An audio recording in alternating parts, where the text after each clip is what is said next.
Ah, the rolling hills, gorgeous countryside and camping. What more could you ask for? I've got the bare essentials. I've got my tent, stove, penknife. Oh, and a Renault Scenic RX4. Well, you didn't honestly think I was going to walk up here, did you?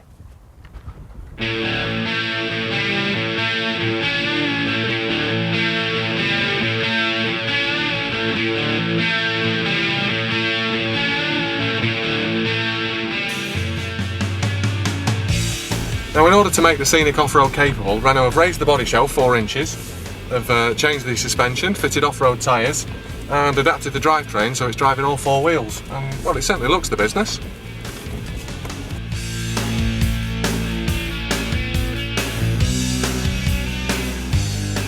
Now, the same 2-litre petrol engines used on the RX4 is on the standard Scenic. It's about 140 brake horsepower, 0 to 60 just under 12 seconds, which is pretty good for something this size, but I don't think you'd be doing that in a field. Now, the engine is quite high revving, which may be okay on the open road, but I think it would suffer when you get on terrain any harsher than a few bumps.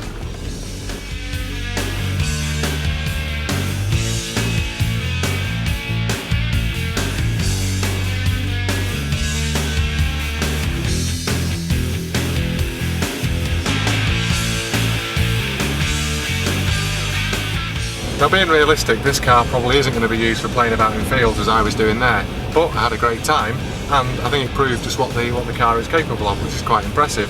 But when you get out on the open road and you get a bit of speed up, the first thing you notice is the driving position. It's a little bit weird and a bit like driving a transit van, but I'm sure you'll get used to it in time. Visibility, brilliant, apart from the front, because I haven't got a clue where the bonnet is. No, still can't see it. Now, performance up at sort of top speed, it feels okay, it feels quite confident, but some of the bends it does start to wallow a bit. But I guess you can't have your cake and eat it. You can't have good performance off-road and perfect sports car performance on-road. So I think Renault have compromised and gone for a bit of both, and I think it works quite well. Now, with styling on the RX4, there's no doubt that Renault really wanted to give it that off-road feel, and they've succeeded with solid wraparound bumpers, alloy wheels and those purposeful off-road tyres.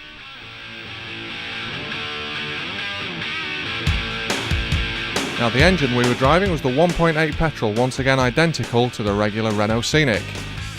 Now, inside, the interior again is identical, and I'm not so sure about the interior, but I do love all the fold-out trays and great little storage holes for putting all your bits and pieces. And when it comes to storing things in the back, the tailgate is split, so you've got a top section that opens for throwing in just a little bit of shopping, but if you've really been out on the town, the bottom section opens as well, so you can put all in the heavy loads, and it's nice low level, and once again, some great little storage holes. So there we go then. Well, I can honestly say that this car has really grown on me in the short time I've had it. I think for 18.5 grand it's well equipped, but the big question is, do you really need 4-wheel drive on a car like this? And I think if 4-wheel drive is your main criteria when you buy your next vehicle, the Renault handbook sums it up when it says this is not an all-terrain vehicle.